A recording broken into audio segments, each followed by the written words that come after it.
ప్రతిదీ ఒక రాజకీయం చేసుకున్నటువంటి తండ్రి కొడుకులు చూస్తే నవ్వుతున్నారు అందరూ.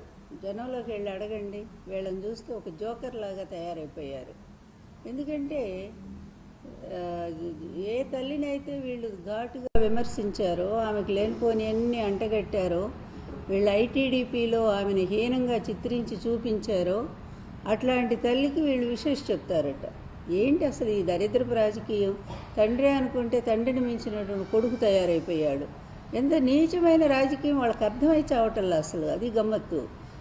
ఎట్లా దిగజారిపోతున్నారో, రోజు రోజుకి ఎంత పతనం అవుతున్నారో అంటే దీన్ని బట్టి చూస్తే అర్థమవుతా ఉంది ఏంటంటే వాళ్ళకి ఎంత బలహీనైపోతున్నారో పొలిటికల్గా. ఇక అసలు గెలవనేది ఎప్పుడో, మొన్న కూడా గెలిచి వచ్చింది ఏం లేదు కదా. మొన్న ఎలక్షన్లో కూడా ఎట్లా గెలిచారో అడ్డదారిలో. ఎందుకంటే చంద్రబాబు అంటేనే అడ్డదారి రాజకీయం అనేది అందరికీ తెలిసిన విషయమే.